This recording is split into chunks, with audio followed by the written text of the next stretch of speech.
আলহামদুলিল্লাহ 2 দিন আপনারা 90,500 টাকা পাঠাইছেন। তোমাদের টয়লেট হবে, তোমরা খুশি তো? এতদিন পর্যন্ত তোমাদের টয়লেট ছিল না। যখন তাদের টয়লেট ছিল না, তারা কোথায় যাইতো? মানুষের বাড়িতে যাইতো, পার্শ্ববর্তী যারা আছে ওই সমস্ত বাড়িগুলোতে যায় জোর সেতু। নেন হুজুর, টাকাগুলো হাতে নেন। আপনার যে নাম্বারে টাকা পাঠাইছেন এটা হচ্ছে মাদ্রাসার অ্যাকাউন্ট নাম্বার। বাবু, তোমাদের টয়লেট নাই? না, আমরা টয়লেট করার জন্য মানুষের বাড়িতে যাই। তোমাদের একটা টয়লেট হলে ভালো হবে। হবে।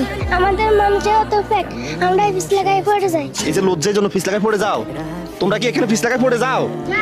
মানে কি একটা পরিস্থিতি, জায়গাটা এত পরিমাণ নিচু, এখানে একটু বৃষ্টি হলে এখানে ময়লা হয়ে যা, পানি জমে যা, তখন এই ছাত্রছাত্রীরা আসতে পারে না, ফিস লাগায় পড়ে যা। আমরা ছেলে মেয়ে এদেরকে পড়াই, এরা দরিদ্র, এরা কারিবার থেকে বেড়িবার থেকে আসে, খালফারি আসে, এখানে অনেক পানি থাকে।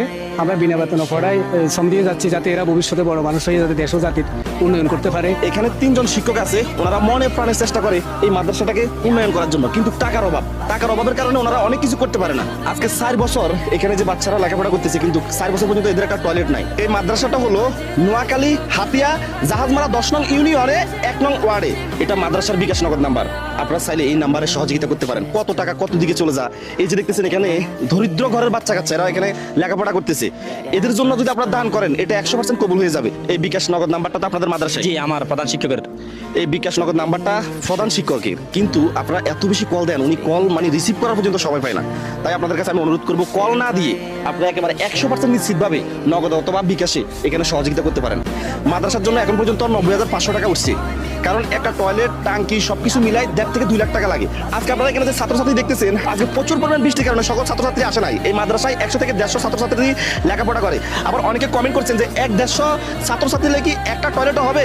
বর্তমানে তো একটাও নাই, আপাতত একটা হোক না। আপনারা যদি আরো বেশি সহযোগিতা করেন হয়তো 2টো হইতে পারে, এটা আপনাদের উপর ডিপেন্ড করবে। তাই প্রত্যেকজনের কাছে আমি রিকোয়েস্ট করতেছি, আপনারা যে যা পারেন সহযোগিতা করেন। আর যারা সহযোগিতা করতে পারবেন না, এই ভিডিওটা এমন একজন ব্যক্তির কাছে শেয়ার করেন যেন এই দরিদ্র পরিবারের ছেলে মেয়ের জন্য তারা সহযোগিতা করতে পারে।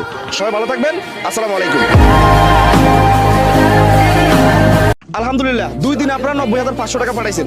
তোমাদের টয়লেট হবে, তোমরা খুশি তো? এতদিন পর্যন্ত তোমাদের টয়লেট ছিল না। যখন তাদের টয়লেট ছিল না, তারা কোথায় যাইতো?